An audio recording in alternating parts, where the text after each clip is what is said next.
जैसे आज का हमारा टॉपिक है matrix representation of a linear transformation. ये हमारा मैट्रिक रिप्रेजेंटेशन कैसा होगा लीनियर ट्रांसफॉर्मेशन का, ये हम देखेंगे। सबसे पहले इस तरीके के रिप्रेजेंटेशन में हमारा क्वेश्चन किस तरीके से गिवन होगा। जैसे टी हमारी एक मैपिंग होती है, इसका ही हमारा रिप्रेजेंटेशन करना है। P3R to P3R given by TPX। ये जो हमारी मैट्रिक्स है वो इसकी हेल्प से गिवन है। क्या TPX इक्वल टू क्या, PX plus 1 plus P dash X। Find the transformation matrix with respect to this. हमें इसके रेस्पेक्ट में, यानी कि हमारी ये बेसिस है B, इसके रेस्पेक्ट में हमें क्या निकालनी है, इसकी ट्रांसफॉर्मेशन निकालनी है ऑफ मैट्रिक रिप्रेजेंटेशन। ठीक, तो हमारा सिंपली क्या होगा, सबसे पहले मैं आपको बता दूं कि ये हमारा जैसे P है, P हमारा क्या होता है, पॉलीनॉर्मल को रिप्रेजेंट करता है। और यहाँ पे P की जो डायमेंशन क्या है 3। और हमने देखा था जितनी भी हमारी P की डायमेंशन होती है उतनी उससे एक ज़्यादा हमारी लीनियर वेक्टर स्पेस की डायमेंशन होती है। तो इसकी यदि इसकी डायमेंशन 3 है तो ये हमारी 4 हो जाएगा, और यदि इसकी डायमेंशन 3 है तो हमारी ये क्या हो जाएगा 4। एक बढ़ जाती है, क्योंकि ये बात करने हैं पॉलीनॉर्मल की। याद रखें पॉलीनॉर्मल के केस में ही ऐसा होता है, यदि ये वेक्टर स्पेस होता सिंपली तो हमारी ये 3 होता। तो इसमें होगा क्या, अब हमारी जो m की वैल्यू आती है वो तो इधर से आती है इक्वल टू m, और n की वैल्यू जो आती है वो इधर से आती है। तो m क्रॉस n की जो हम मैट्रिक्स बनाएंगे तो जो यहाँ पे m की वैल्यू होगी वो तो m की जगह आ जाएगी, क्योंकि यहाँ पे 4 है, और n की वैल्यू होगी n की वैल्यू आ जाएगी। ठीक, जरूरी नहीं है यहाँ पे स्क्वायर मैट्रिक्स ही बने, इसी वजह से बता रहा हूँ। ये जो बाद में जो आता है इधर की तरफ, ये तो हमारी m की वैल्यू देता है, और जो इधर आता है वो n की वैल्यू देता है। और यदि ये पॉलीनॉर्मल की फॉर्म में हो तो ये हमारा क्या होता है, हमेशा हमारा एक ज़्यादा होता है। यानी कि ये 3 है तो ये भी 4, ये 3 है तो ये भी 4 हो जाएगा। आगे आने वाले टाइम में हमारे देखो यहाँ पे 2 और 3 है, तो यहाँ पे किस टाइप की मैट्रिक्स बनेगी हमारी 4/3 की। m ये देगा हमारा और n ये, एक ज़्यादा हो जाएगा तो 4, इसका एक ज़्यादा हो जाएगा 3। ठीक, इस तरीके से हम इसकी मैट्रिक्स पता कर लेंगे। क्योंकि कुछ ऑप्शन हमारे आते हैं 3/4, 4/3, तो उन्हें हम डायरेक्ट डिस्कार्ड कर लेंगे कि हम पहले मैट्रिक्स की ऑर्डर ही देख लेंगे। जो जो ऑर्डर का होगा वही ऑर्डर की पॉसिबल होगी। हो सकता है हमें एक ही ऑप्शन ऐसा दे रखा हो सही, तो हम डायरेक्ट सेलेक्ट कर लेंगे उसे। अब बात करते हैं इनके बेसिस किस तरीके से लेते हैं। जब भी बात करेंगे हम पॉलीनॉर्मल की, तो यदि हम किस फॉर्म में लेंगे 1x, x², x³ इस तरीके से चलती है हमारी पॉलीनॉर्मल। तो हमेशा हम जब भी बात करेंगे पॉलीनॉर्मल की, तो इसकी में यदि गिवन भी नहीं होता हमारा तो मैट्रिक्स हम इसी फॉर्म में लेते हैं 1x, x², x³। ठीक, अब बात करते हैं ये फंक्शन जो हमें दे रखा है जिसकी फॉर्म में हमारी मैट्रिक रिप्रेजेंट होगी। TPX equal to PX plus 1 plus 3 P dash X। ये कैसे होता है, ये हमारी जो सारी वैल्यू हैं ये किसकी हैं, PX की, पॉलीनॉर्मल की। पहले हम PX इक्वल टू 1 रखेंगे, फिर PX equal to X plus 1 वो X, फिर PX इक्वल टू X² और PX इक्वल टू X³। तो इससे हम TPX की वैल्यू अलग अलग निकालेंगे और इसे यहाँ पे मैट्रिक्स में रखते जाएंगे। सबसे पहले हम क्या करेंगे, T1 की, यानी कि 1 के रेस्पेक्ट में ट्रांसफॉर्मेशन निकालेंगे। तो वो हमारी क्या आ जाएगी, यहाँ पे जो 1 क्या आएगा वो कॉलम के रूप में लिख लेंगे। कैसे वो देखते हैं हम। जैसे PX की जगह हमने 1 रखा, तो PX की जगह 1 हो जाएगा। तो क्योंकि PX 1 क्या हमारा एक कॉन्स्टेंट तो हर वैल्यू के लिए कॉन्स्टेंट होगा, पर तो हमारा PX प्लस 1 भी क्या हो जाएगा, 1 ही आ जाएगा, क्योंकि कांस्टेंट है प्लस। और 3 P डैश X करेंगे, क्योंकि PX हमारा 1 है तो P डैश X क्या हो जाएगा, इक्वल टू 0, तो 3 × 0 हो जाएगा। तो इसकी हमारी ट्रांसफॉर्मेशन क्या आ जाएगी, 1 + 0। अब हमारा इस तरीके से बनेगा क्या, यहाँ पे हम सबसे पहले मैट्रिक्स बनाएंगे 4x4 की। यहाँ पे हम लिखेंगे 1x, x² x³, क्योंकि हमें कितनी m रोज़ हैं हमारी, 4 रोज़ हैं, तो हम x³ तक ले जाएंगे। यहाँ पे 5 रोज़ होती तो x⁴ तक ले जाते, 3 होती तो x² तक ले जाते। ठीक, और कॉलम हमारे कितने बनेंगे, 4। तो यानी कि T1 हम ट्रांसफॉर्मेशन लाएंगे, TX निकालेंगे, TX² निकालेंगे, TX³ निकालेंगे। जो आएगा वो हम कॉलम के रूप में यहाँ लिख लेंगे। ये हमारा मैट्रिक्स बनाने का तरीका है। सिंपली 1x, x² x³ और इन सबका ट्रांसफॉर्मेशन है ऊपर मैट्रिक्स के कॉलम के रूप में लिखेंगे, T1 TX, TX² TX³। अब जो इनकी वैल्यू आएगी यहाँ पे सोल्व करने पर, by the help this condition, जो भी हमें कंडीशन गिवन होंगी, जैसे यहाँ पे इंटीग्रल की फॉर्म में टीपीएक्स, जो भी हमें टीपीएक्स गिवन होगा उस हिसाब से हम उसकी वैल्यू निकाल लेंगे। वो हमारा सिंपल होगा। मैथमेटिक्स के जो सिंपल स्टूडेंट हैं वो नॉर्मली से सोल्व कर ही लेते हैं सभी, तो इसमें हमें दिक्कत नहीं आएगी। दिक्कत हमें मैट्रिक्स में आती है, तो ये हम देख लेते हैं। तो हमारा t1 की वैल्यू क्या आई, 1 + 0, यानी कि कांस्टेंट की जगह तो हमारा 1 आएगा। कांस्टेंट के सामने कांस्टेंट क्या है, 1 के सामने 1 आ जाएगा। और x² और x³ सभी के कोफिशिएंट हमारे यहाँ पर 0 हैं t1 में, तो सबके कोफिशिएंट 0 आ जाएंगे। बेसिकली करना क्या है, जिसका जो कोफिशिएंट है वो उसके सामने आ जाएगा। नेक्स्ट में जब हम निकालेंगे तो 1 का कोफिशिएंट 4, कांस्टेंट का कोफिशिएंट 4 आएगा और x का कोफिशिएंट 1 आएगा और सबके 0 आएंगे, तो ये 0। बेसिकली हम यहाँ पे इसके कांस्टेंट जो भी आते हैं, कोफिशिएंट, कांस्टेंट बोल रहा हूँ मैं, जो भी इसके कोफिशिएंट आएंगे वो उसके सामने लिख देंगे। अब बात करते हैं नेक्स्ट हमारा क्या है, x। तो हम क्या निकालेंगे, tx निकालेंगे तो px की जगह x पुट कर देंगे। तो px की जगह हम जैसे ही x पुट करेंगे तो यहाँ पर क्या आ जाएगा, px + 1 की वैल्यू क्या आ जाएगी, x + 1, क्योंकि इस बार कांस्टेंट नहीं है, x वेरी कर रहा है। तो px की वैल्यू x है तो इक्वल टू x होगी, और x + 1 है तो ये हमारा px की जगह x + 1 आ गया, तो यहाँ पे भी इक्वल टू x + 1 आ जाएगा। ठीक, एक तो ये हमारा आ गया x + 1, tx equal two plus हमारा 3 × p'(x). अब px की वैल्यू हमारी क्या है, x, और p'(x) की वैल्यू क्या हो जाएगी हमारी 1, तो हमारी 3 × 1, ये हमारा 3 आ जाएगा, 3 + 1 4 आ जाएगा, तो x + 4 आ जाएगा। तो यानी कि यहाँ पे कांस्टेंट का कोफिशिएंट क्या है, 4 है, तो हमने कांस्टेंट का कोफिशिएंट इसके सामने, ये क्योंकि tx की मैपिंग लिख रहे हैं तो इसके सामने कांस्टेंट 1 का कोफिशिएंट 4 है तो 4 लिख दिया। x का कोफिशिएंट क्या है, 1, वो 1 लिख दिया, और सबके कोफिशिएंट है ही नहीं, यानी कि उसके कोफिशिएंट 0 है। x² का कोफिशिएंट इस वाली मैपिंग में 0 होगा, x³ का कोफिशिएंट भी 0 होगा। अब बात करते हैं नेक्स्ट की, ये अब की बार क्या लेंगे हम, px = x²। अब जैसे ही हम px = x² लेंगे तो x + 1, px + 1 क्या हो जाएगा, x + 1 का होल स्क्वायर, जैसे यहाँ पर ये हो गया, प्लस 3 × p'(x).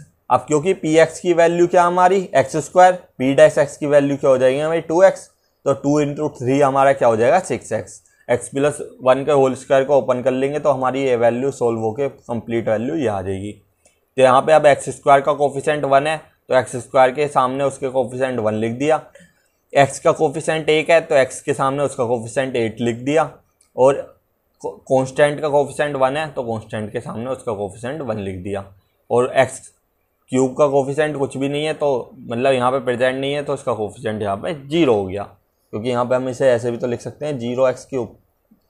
ठीक, अब नेक्स्ट में क्या करेंगे, px = x³ रख लेंगे। जब ही px = x³ रखेंगे तो px + 1 क्या आ जाएगा, x + 1 की होल क्यूब, और p'(x) हमारा क्या आ जाएगा, क्योंकि 3 वो आ जाएगा हमारा 3x², 3x यानी कि 9, हम इसे टोटल सोल्व करेंगे तो हमारा क्या आ जाएगा 9x², क्योंकि 3 मल्टीप्लाई में।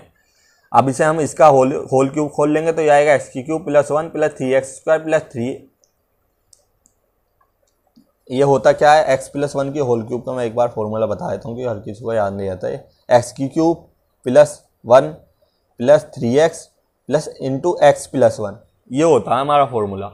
तो इस फॉर्मूले के होने की वजह से हम इसे जैसे ओपन कर देंगे यहाँ पर, तो इसकी आपस में मल्टीप्लाई करेंगे तो हमारा ये 3x² × 3x² आ गया + 3x, तो ये कंप्लीट, और 4 ये हमारा 9x², ये हमारा ऐसी का ऐसी यहाँ पर आ गया। अब इसे आपस में ऐड कर लेंगे तो सेम कोफिशिएंट है, तो वो सेम पॉलीनॉर्मल की पावर है, सेम पावर वालों को एक साथ ऐड कर लेंगे तो x³ x² एक साथ हो गया, तो 9 + 1 हमारे कितने हो गए, 9 + 3 हमारे कितने हो गए, 12 हो गए। यहाँ पे 12x² हो जाएगा यहाँ पर, ठीक, प्लस 3x, ये 17 या 12 आएगा, 12x² + 3x + 1। ठीक, तो यहाँ पे 1, x का कोफिशिएंट क्या है 3, x² का कोफिशिएंट 12 है, 12 लिख दिया, और कांस्टेंट x³ का कोफिशिएंट क्या हमारा 1 है तो 1 लिख दिया। ठीक, इस तरीके से हम इसे सोल्व कर लेंगे। तो ये अब हमारी इस तरीके की हमारी इसका मैट्रिक रिप्रेजेंटेशन हो गया, किसका, लीनियर ट्रांसफॉर्मेशन का। तो इन क्वेश्चनों में केवल हमारी मैट्रिक्स गिवन होगी, यदि क्वेश्चन में ऑप्शन आएंगे और यदि गेट में ऑप्शन आएगा तो हो सकता है हमें आंसर भी लिखना पड़े। ठीक, वैसे जनरली गेट में जो आंसर लिखने वाले आते हैं वो फिल इन द ब्लैंक्स वाले आते हैं। तो जनरली उसमें ज़्यादा से ज़्यादा इस तरीके के क्वेश्चन यदि फिल इन द ब्लैंक्स में भी आ गया तो उसकी रैंक पूछ लेंगे। रैंक हम निकाल ही सकते हैं रैंक मेथड से। इसकी हेल्प से नीचे वाले सारे जीरो, वो ऑलरेडी जीरो, इसकी हेल्प से नीचे वाले जीरो, इसकी हेल्प से नीचे वाले जीरो, ये जीरो, ये जीरो बनाएंगे हम। बस केवल ट्रांसफॉर्मेशन जो भी इसकी रैंक बनकर आ जाएगी वो हमारी इसकी फाइनल रैंक हो जाएगी। रैंक सभी को निकालना आता होगा, हम ऑलरेडी डिस्कस कर भी चुके हैं और हम पहले भी पढ़ चुके हैं। अब बात करेंगे नेक्स्ट क्वेश्चन की। ये आया है CSI नेट 2019 में, ये भी हमारा मैट्रिक रिप्रेजेंटेशन पर है। इसमें किस तरीके की मैपिंग गिवन है, P2 to P3 हमारे, क्योंकि P के फॉर्म में यानी कि पॉलीनॉर्मल है। पॉलीनॉर्मल है तो एक डायमेंशन हमारी बढ़ जाएगी, क्योंकि हमारी इधर से तो हम m लेते हैं, इधर से हम n लेते हैं, तो यानी कि m की वैल्यू तो 4 हो जाएगी 3 + 1, और n की वैल्यू हमारी 3 हो जाएगी। तो यानी कि 4x3 की हमारी मैट्रिक्स बनेगी। ठीक, सबसे पहले हमें ये पता लग गया 4x3 की हमारी यहाँ पर मैट्रिक्स बनेगी। यही हमारा फर्स्ट क्लू होता है, क्योंकि कई बार ऑप्शन में हमारे अलग अलग ऑर्डर दिए गए होंगे, तो हमें यदि एक ही ऑर्डर ऐसा होगा 4x3 का तो हम डायरेक्ट लिख देंगे यही इसका आंसर है। अब बात करते हैं नेक्स्ट। इसमें अब हम क्योंकि 4x3 की है तो हमारे 4 रो हैं, तो हम 4 रो के लिए क्या लेंगे, x² और x³ ये हमारे 4 आ गए। इधर क्या लेंगे, T1 Tx, कितने चाहिए हमें 3, Tx², तो इधर हमें 3 ही चाहिएंगे। अब हम इधर की साइड से सॉल्व करेंगे।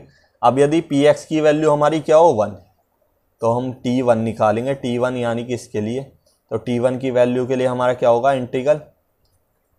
अब यदि Px की वैल्यू 1 है तो हमारा ये वेरिएबल t की फॉर्म में ही तो हुआ, चेंज तो कुछ ही नहीं आया, तो ft की वैल्यू भी 1 हो जाएगी। और ft का यदि डिफरेंसेस इंटीग्रल करेंगे विद रिस्पेक्ट टू dt तो हमारा t आ जाएगा।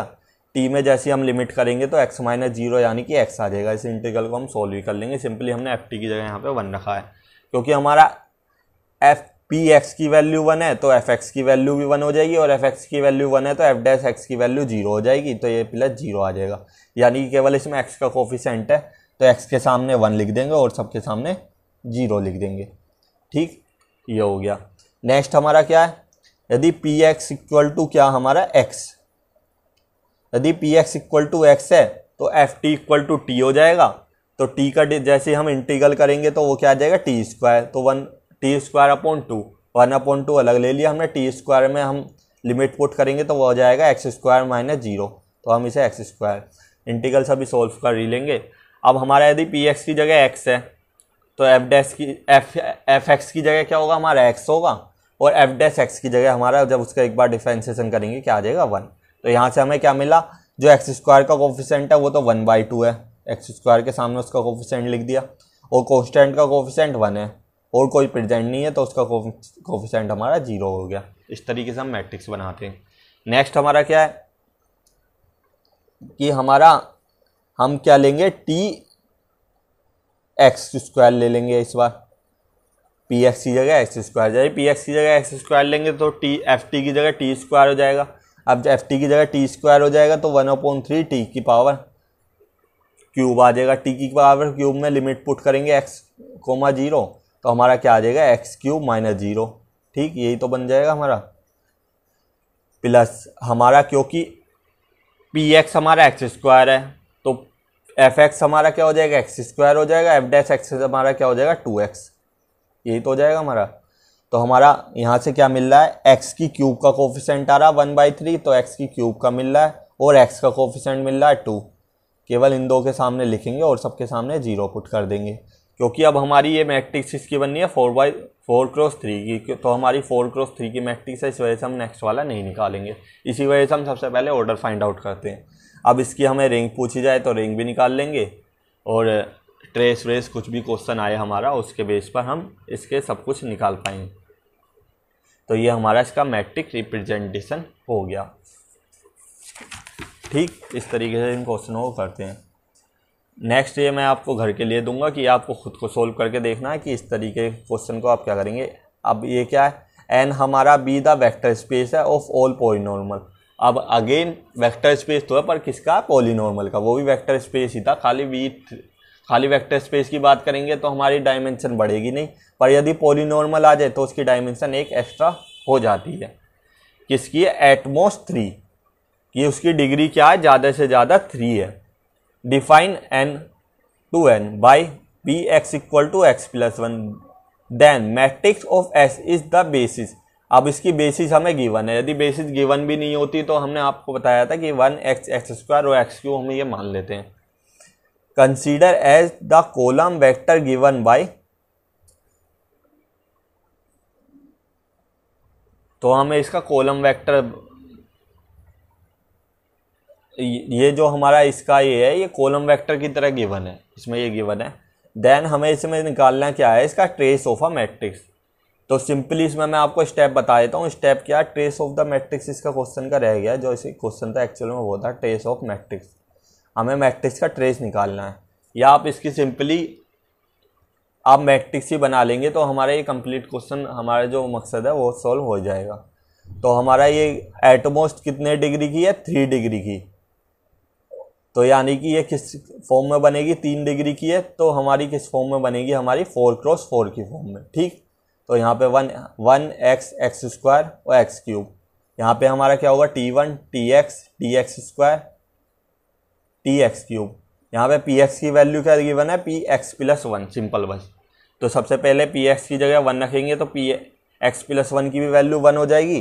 तो ये हमारा क्या हो जाएगा, सिंपल हमारा 1 0 0 और सबके कोफिशिएंट 0 है। नेक्स्ट हमारा क्या होगा, x, तो Px इक्वल टू x है, तो x प्लस 1 की जगह x प्लस 1 होगा। तो x प्लस 1 में x का भी कोफिशिएंट 1 आ गया हमारा, 1 का कॉन्स्टेंट का भी, और सब 0 हो गया। नेक्स्ट हमारा क्या है, इसमें x की जगह x स्क्वायर कर दिया, मैं खुद ही कर देता हूँ। वैसे आप मेरी माने तो खुद सोल्व कर लें आगे, यदि आपको कोई दिक्कत आती है तो आप मुझसे पूछ सकते हैं, सिंपल वही स्टेप हैं। और यदि इसमें ट्रेस भी पूछ लिया जाता है तो ट्रेस हम जानते ही हैं, और आगे हम डिस्कस भी करेंगे। जो जितने भी हमारे डायगोनल एलिमेंट होते हैं उनका जो सम होता है वो हमारा क्या होता है, ट्रेस ऑफ द मैट्रिक्स। तो जो भी हमारे डायगोनल एलिमेंट आएंगे उन्हें आपस में ऐड कर देंगे तो हमारा ट्रेस ऑफ द मैट्रिक्स आ जाता है। नेक्स्ट हम डायरेक्ट चलते हैं कॉन्जुगेट मैट्रिक्स पर, क्योंकि हमारा मैट्रिक्स रिप्रेजेंटेशन पर ऑलरेडी 3 क्वेश्चन हम कर चुके हैं, तो मैं मानता हूँ कि आपकी इसमें प्रैक्टिस हो गई होगी। यदि आपको इसको रिगार्डिंग कोई क्वेश्चन हो तो आप कमेंट बॉक्स में डाल सकते हैं, उसका आंसर मैं आपको प्रोवाइड करवा दूंगा। नेक्स्ट हमारा कॉन्जुगेट मैट्रिक्स है, ए और बी हमारी आपस में मैट्रिक्स है। ये इसे हम कब कहेंगे कि आपस में ये कॉन्जुगेट मैट्रिक्स है, यदि हम एक पी नॉन सिंगुलर मैट्रिक्स ले लें, कोई भी पी हमारी नॉन सिंगुलर मैट्रिक्स मान लें और पी का ट्रांसफॉर्म करें, फिर उसे ए के साथ मल्टीप्लाई करें, फिर इनटू पी कर दें। सबसे पहले हमने क्या करा, जो हमारी पी मैट्रिक्स है उसका ट्रांसफॉर्म किया, उसका रो बाई कॉलम में ट्रांसफॉर्म कर दिया। अब उसका ट्रांसफॉर्म करने के बाद ए से मल्टीप्लाई करी, ए से मल्टीप्लाई करने के बाद अगेन जो मैट्रिक्स आई उसे हम पी से मल्टीप्लाई करेंगे, जो मैट्रिक्स आएगी वो उसकी हमारी क्या होगी, कॉन्जुगेट मैट्रिक्स होगी। तो सिंपल हमें करना क्या होता है, जैसे हमें ए की यदि बी कॉन्जुगेट मैट्रिक्स है तो हमें बी निकालना है, तो हम करते क्या है, एक पी नॉन सिंगुलर मैट्रिक्स मानते हैं। नॉन सिंगुलर का मतलब क्या है, उसका जो मैट्रिक्स हम मानने हैं उसका डिटरमिनेंट नॉट इक्वल टू 0 होना चाहिए, और उनका आपस में इस तरीके से मल्टीप्लाई करेंगे। पी का पहले ट्रांसपोज किया, फिर ए के साथ मल्टीप्लाई किया, जो मैट्रिक्स आई उसकी पी के साथ मल्टीप्लाई करी, जो फिर हमारी मैट्रिक्स बनकर आएगी वो हमारी क्या होगी, कॉन्जुगेट मैट्रिक्स। ये बेसिकली यूज होता है हमारे केवल थ्योरी के लिए, CSI एंड नेट में ऐसा कोई क्वेश्चन नहीं आता कि हम कॉन्जुगेट मैट्रिक्स किसी की इस तरीके से बनाएं, उसे हम लॉजिकली ट्रिक के थ्रू कर सकते हैं। तो हम अब आगे बात करेंगे ट्रिक की। ठीक, if A and B are conjugate matrix, यदि दो हमारे क्वेश्चन क्या आता है कि हमें 2 मैट्रिक्स दे दी जाती हैं, उसमें पूछा जाएगा क्या ये दोनों आपस में कॉन्जुगेट मैट्रिक्स हैं, तो उसमें हम क्या कैसे पता करेंगे कि ये दोनों आपस में कॉन्जुगेट मैट्रिक्स हैं या नहीं। हम इस तरीके से उसे प्रूफ नहीं करेंगे, बजाय हम क्या करेंगे, उसकी रैंक चेक कर लेंगे कि यदि rank of A and rank of B equal आ जाए आपस में, यानी कि दोनों की रैंक सेम आ जाए, number of non zero rows equal आ जाए, ठीक, तब वो हमारी कॉन्जुगेट मैट्रिक्स होगी। या हमारा नेक्स्ट पहचान क्या होती है, number of positive eigen value equal to number of negative eigen value आ जाए, कि दूसरे की जितनी भी पॉजिटिव आइगन वैल्यू है दूसरे उससे अगली, जैसे ए की positive number of positive eigen value 2 है तो दूसरे की negative eigen value equal to 2 आ जाए, तो वो भी हमारी कॉन्जुगेट मैट्रिक्स की प्रॉपर्टी से कॉन्जुगेट आपस में हो जाती हैं। तो सबसे ज़्यादा तो हमारा यूज इसी में ही आ जाता है। यदि हम रैंक निकाल लें, रैंक इक्वल आ जाए तो हम डायरेक्ट बोल देते हैं कॉन्जुगेट मैट्रिक्स है। पर 10% केस में कई बार कांस्टेंट हमारे जो ऑप्शन है वो थोड़े कंफ्यूजिंग बता दिए जाते हैं, तो कभी कभी हमें चेक करना पड़ जाता है number of positive eigen value और number of negative eigen value भी कि आपस में इक्वल है या नहीं। अब नेक्स्ट हमारा जैसे एक क्वेश्चन आया था, हमारी ए कोई एक मैट्रिक्स गिवन है इक्वल टू 0 1 और 1 0 over the field of rational number, rational number के फील्ड से बनी है ये। The matrix are form P T A P, यानी कि इस तरीके की फॉर्मेशन से बनी है, यानी कि ये कौन सी मैट्रिक्स है, कॉन्जुगेट मैट्रिक्स। ठीक, तो ये हमारे किस चीज़ को रिप्रेजेंट कर रहा है, कॉन्जुगेट मैट्रिक्स को। यानी कि होगा क्या, ये जितनी भी हमारी ये सारी मैट्रिक्स हैं बी मैट्रिक्स हैं, तो हमें बताना ए की कौन सी मैट्रिक्स कॉन्जुगेट होगी। तो सबसे पहले हम क्या चेक करेंगे, आपस में दोनों की रैंक। फर्स्ट की यदि हम ए की रैंक निकालें तो रैंक इक्वल टू 2 आ रही है, हम निकाल भी लेंगे। नंबर ऑफ नॉन जीरो रोज कितनी हमारी, 1 और 2। बनाने का तरीका हमारा सेम होता है कि ऊपर सबसे पहले 1 बनाते हैं, क्योंकि यहाँ पर 0 है तो हम क्या करेंगे, ट्रांसफॉर्मेशन करेंगे रो बाई कॉलम। तो ये हम क्या करेंगे, नीचे वाली रो को ऊपर, ऊपर वाली रो को नीचे, तो ये क्या आ जाएगा हमारा ये। अब सिंपली हम क्या करेंगे, इसकी हेल्प से नीचे वाले को 0 है, ऑलरेडी 0 है, और ये हमारी सीधा हमारा रैंक की फॉर्म में बन चुकी है, एक्लेन फॉर्म में चेंज हो चुकी है। एक्लेन फॉर्म कहते हैं जिसे हम रैंक मैट्रिक्स में, और इसकी नंबर ऑफ नॉन जीरो रोज हमारी 2 आ रही है, तो इसकी रैंक हमारी 2 हो गई। अब हम इन दोनों की रैंक पता करेंगे क्या 2 होगी। अब अगेन ये भी हमारी एक्लेन फॉर्म की फॉर्म में, तो इसकी रैंक भी 2 है और इसकी भी रैंक 2 है, इसकी रैंक भी हमारी 2 है। इसकी रैंक हम निकालेंगे, इसकी रैंक हमारी क्या आएगी, ठीक। इसकी रैंक यदि हम निकालें, इसे सबसे पहले हम इसे चेंज कर लेते हैं, इसकी कैरेक्टरिस्टिक्स निकाल लेते हैं। लैम्डा स्क्वायर होगी प्लस इसका ट्रेस होता है 8 लैम्डा माइनस 8 लैम्डा, यहाँ पे माइनस आया, प्लस इसका डिटर्मिनेंट क्या आएगा 15 माइनस 16 यानी कि माइनस का 1। ठीक, तो इसकी यदि हम निकालेंगे, इसकी हमारी वो आ जाएगी कि हमारे इसके 2 अलग अलग वो आ जाएंगे आपस में, जो इसके रूट होंगे। तो अब हम इसके रूट निकालते हैं, तो रूट क्या होगा, माइनस बी यानी कि 2 plus minus B square. Lambda की हमारी वैल्यू आ जाएगी, यहाँ से बी स्क्वायर की वैल्यू क्या आ जाएगी, 4 माइनस 4 AC यानी कि 4 इंटू माइनस 1 है तो प्लस 1 आ जाएगा, AC यानी कि 4 अपॉन 2A। ए की वैल्यू हमारी तो माइनस प्लस माइनस इस तरीके से हमारी रेट आ जाएगी 2√2 अपॉन 2। यहाँ से 2 से 2 कैंसिल हो जाएगा, तो इस तरीके के हमारे ये आ जाएंगे। तो हमारी number of positive eigen value और number of negative eigen value आ रही है हमारी, क्यों, क्योंकि √2 की वैल्यू हम जानते हैं हमारी क्या होती है 141 यही तो होती है हमारी, अप्रोक्सीमेट ऐसी होती है। तो हम यदि इसमें आपस में माइनस करेंगे 1 माइनस √2 ये हमारा नेगेटिव हो जाएगा। हम यदि आपस में इसे पॉजिटिव कर देंगे तो ये हमारा पॉजिटिव आएगा, क्योंकि 1 से बड़ी होती है इसकी वैल्यू। तो एक तो रूट हमारी पॉजिटिव आ रही है, एक रूट हमारा नेगेटिव आ रहा है, यानी कि ये हमारा ये भी, और इसकी रैंक क्या 2 आ रही है। रैंक 2 क्यों है, क्योंकि हमारे इसके 2 डिस्टिंक्ट एलिमेंट हैं। यदि किसी भी मैट्रिक्स के हमारे 2 डिस्टिंक्ट रूट आ जाएं तो हमारी उसकी रैंक 2 हो जाती है। जितने भी नंबर ऑफ डिस्टिंक्ट एलिमेंट होते हैं वही हमारी उसकी रैंक भी होती है, ये भी आपको प्रॉपर्टी पता होगी। तो ये हमारा राइट हो जाएगा। इसमें यदि हम देखें तो number of positive eigen value 1 है, number of negative eigen value भी 1 है, तो ये भी हमारा हो जाएगा। अब इसमें दोनों ही पॉजिटिव आइगन वैल्यू है, number of positive eigen value not equal to number of negative eigen value है। रैंक हालांकि इसकी 2 है, तो इस वजह से सेकंड रूल से कैंसिल हो जाएगा। अब बात करें फर्स्ट की, फर्स्ट में हमारा क्या है, इसकी भी रैंक 2 है, लेकिन number of positive eigen value equal to हमारी number of negative eigen value है, तो ये हमारा राइट हो जाएगा। अब आप ये भी सोच सकते हैं कि मैं डायरेक्ट ही कैसे बता पा रहा हूँ इसकी आइगन वैल्यू ये आएगी, जबकि मैंने इसका निकाला है। क्यों, क्योंकि ये हमारी अपर ट्राइंगल और लोअर ट्राइंगल मैट्रिक्स है, या इससे तो हम ये डायरेक्ट हमारी डायगोनल मैट्रिक्स हैं। तो डायगोनल मैट्रिक्स में मैट्रिक्स के एलिमेंट केवल वही होते हैं जो कि केवल डायगोनल में होते हैं, तो इसकी जो डायगोनल वैल्यू होगी वही इसकी हमारी आइगन वैल्यू बन जाएगी। तो 2 और -2 हो जाएगा बाय द डायगोनल मैट्रिक्स की प्रॉपर्टी से। सिंपली यहाँ पर भी और यहाँ पर भी, क्योंकि ये डायगोनल मैट्रिक्स ही बननी है तीनों। तो इनके हमारे जो डायगोनल के एलिमेंट होते हैं ये हमारे क्या होते हैं, हमारे आइगन वैल्यू होती है। अब ये दोनों पॉजिटिव हैं तो यानी कि दोनों number of positive eigen not equal to number of negative eigen value क्या हो जाएगा, इन तीनों में हमारी सेम आ रही है, क्योंकि पॉजिटिव एक नेगेटिव, एक पॉजिटिव एक नेगेटिव, एक पॉजिटिव एक नेगेटिव। तो इस तरीके से इन क्वेश्चनों को हम करते हैं।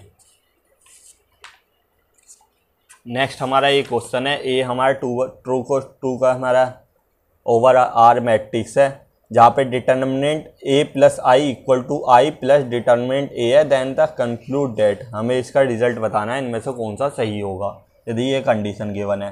तो इसका मतलब क्या है कि हम कर क्या रहे हैं, सिंपली यहाँ पर यदि यहाँ क्योंकि 2x2 की मैट्रिक्स है तो इसका एक लैम्डा 1 मान ली, एक लैम्डा 2, दो ही हमारी वैल्यू होंगी, दो ही आइगन वैल्यू आएंगी, क्योंकि 2x2 की है तो ज़्यादा दो आइगन वैल्यू आ सकती हैं। तो हम यदि उसमें आई ऐड कर देंगे तो हमारा क्या आ जाएगा, लैम्डा 1 प्लस आई इंटू लैम्डा 2 प्लस आई, दूसरी आइगन वैल्यू क्या आ जाएगी, लैम्डा 2 प्लस आई। ठीक, अब दोनों आइगन वैल्यू का मल्टीप्लिकेशन क्या होता है, डिटर्मिनेंट। तो हमारा इसका राइट LHS वाले का डिटर्मिनेंट क्या हो जाएगा, लैम्डा 1 प्लस 1 आई की जगह हमने 1 रख दिया डायरेक्ट, लैम्डा 2 प्लस 1 आई। ठीक, और यहाँ पर क्या आ जाएगा 1 प्लस और डिटर्मिनेंट ऑफ दिस, तो डिटर्मिनेंट ऑफ दिस इसका क्या हो जाएगा, लैम्डा 1 इंटू लैम्डा 2। ए का यदि हमारी दो आइगन वैल्यू हैं, लैम्डा 1 और लैम्डा 2 एक ही दो आइगन वैल्यू हैं ये, तो इनका आपस में यदि इसका डिटर्मिनेंट निकाले तो इसका डिटर्मिनेंट क्या आ जाएगा, lambda 1 into lambda 2।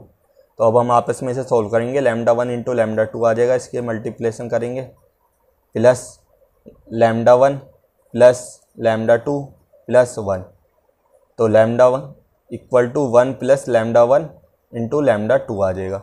Lambda 1 lambda 2 से कैंसिल हो जाएगा, 1 से 1 कैंसिल हो जाएगा। तो अब हमारा इसका क्या वैल्यू आ रही है, lambda 1 plus lambda 2 equal to 0।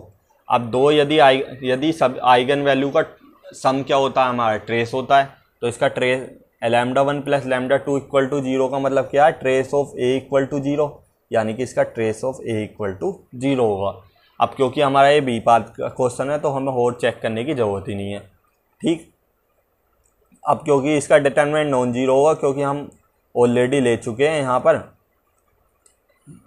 क्या कि हमारा लैम्डा 1 लैम्डा 2 दो अलग अलग आइगन वैल्यू आ रही हैं, तो इसका दो रैंक आएगी तो डिटर्मिनेंट इसका 0 नहीं होगा, नॉन, इसका डिटर्मिनेंट पक्का नॉन सिग्नल होगा। तो ये भी हमारा ऑप्शन करेक्ट हो सकता है।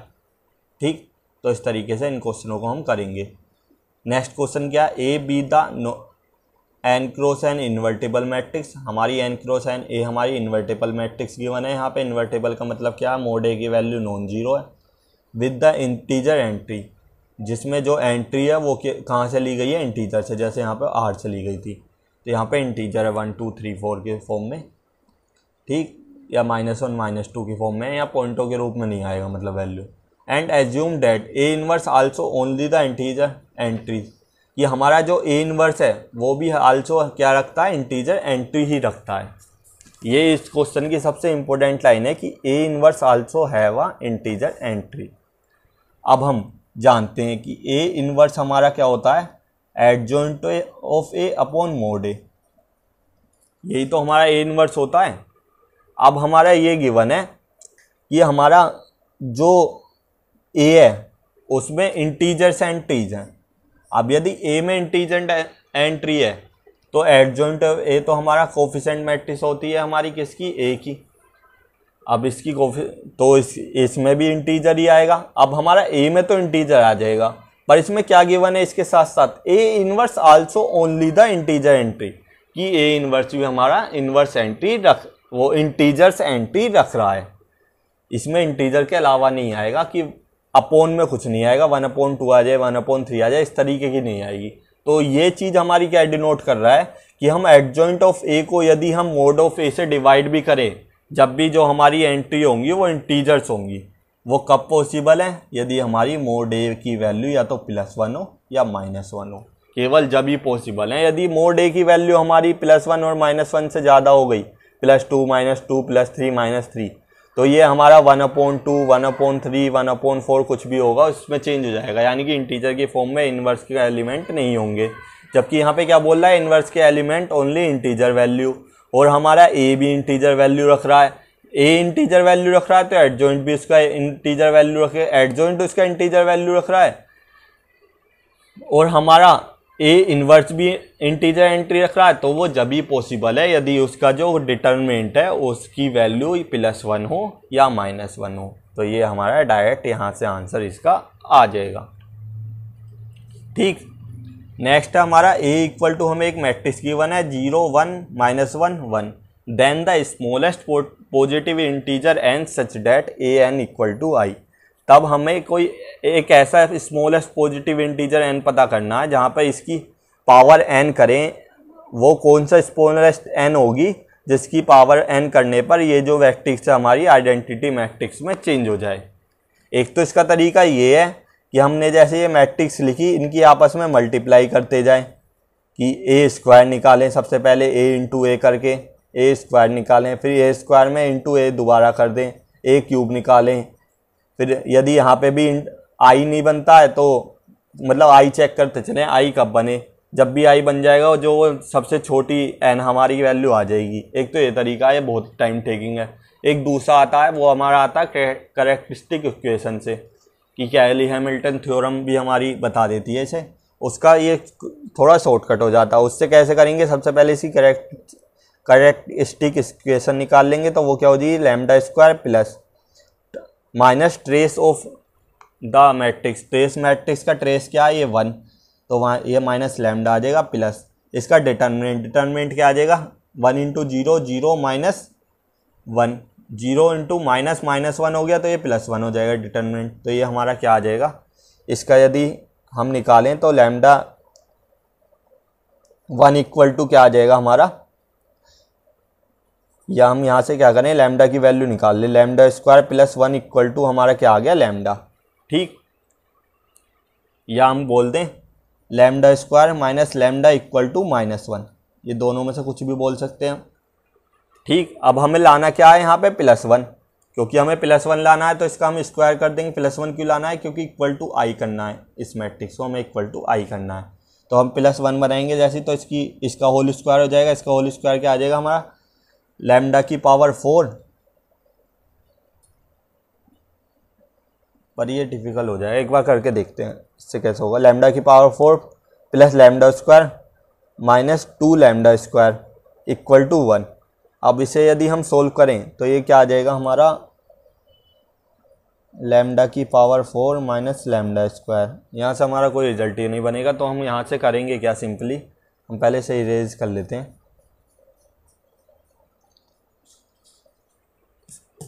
हम यहाँ से करते क्या हैं कि दोनों तरफ लैम्डा से मल्टीप्लाई कर लेते हैं, स्क्वायर करने की जगह दोनों तरफ लैम्डा से मल्टीप्लाई कर दे, तो लैम्डा की क्यूब आ जाएगा माइनस λ² इंटू माइनस लैम्डा। ठीक, अब लैम्डा की क्यूब को इधर ही रहने देंगे, ये क्या बन जाएगा λ² माइनस लैम्डा। अब λ² माइनस लैम्डा की वैल्यू हमें इस इक्वेशन से पता है क्या होगी, λ² माइनस लैम्डा की वैल्यू हमारी यहाँ से क्या आ जाएगी, ये इक्वल टू 0 था, ये आ जाएगी हमारी -1। ठीक, तो लैम्डा की क्यूब इक्वल टू हमारा डायरेक्ट आ गया -1, इस वजह से इजी होता है। तो अब लैम्डा की क्यूब का यदि स्क्वायर कर दें तो ये इक्वल टू आ जाएगा +1, यानी कि लैम्डा की पावर 6 इक्वल टू हमारा क्या आ जाएगा आई, यानी कि a की पावर 6 इक्वल टू आई आ जाएगा। तो हम इसे चेक भी कर सकते हैं, यदि हम इसका 6 टाइम मल्टीप्लाई करें, कि सबसे पहले a² निकालें, फिर a क्यूब निकालें, फिर a क्यूब का स्क्वायर कर दें, तो हमारी तब जाके हमारी ये आई में चेंज हो जाएगी। या दूसरा तरीका हमारा ये है, मैं इसे आपको क्लियर करके बता देता हूँ क्योंकि यहाँ पे होश पोस हो गया होगा। हमने यहाँ पे करा के सबसे पहले इसी करेक्ट इक्वेशन निकाली, वो आपको समझ में आ गया होगा क्या आया, λ² माइनस लैम्डा प्लस 1। अब हमने क्या करा, λ² माइनस लैम्डा और -1 को इधर की तरफ ले गए। अब हमने दोनों तरफ लैम्डा से मल्टीप्लाई करा, तो दोनों तरफ लैम्डा से मल्टीप्लाई करने पर ये हमारा क्या आ गया, लैम्डा की cube minus λ² equal to minus का लैम्डा। ठीक, अब जो ये λ² इसे हम इधर RHS की तरफ ले गए, तो ये हमारा क्या आ गया λ² माइनस लैम्डा, क्योंकि λ² माइनस लैम्डा आया ये हमारा, और λ² माइनस लैम्डा की वैल्यू हमारी यहाँ से -1 आ जाएगी, तो लैम्डा क्यूब की वैल्यू क्या आ जाएगी -1।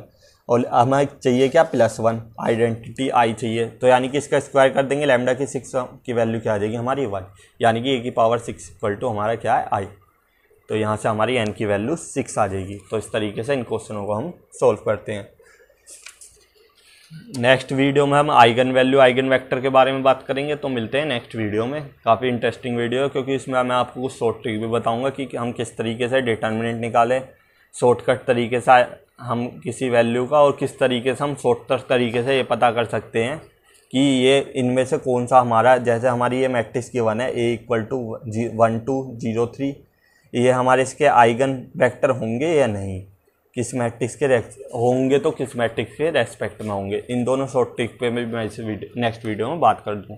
तो मिलते हैं नेक्स्ट वीडियो में। यदि इस वीडियो से रिगार्डिंग आपको कोई प्रॉब्लम है तो आप मुझे कमेंट बॉक्स में डाल सकते हैं।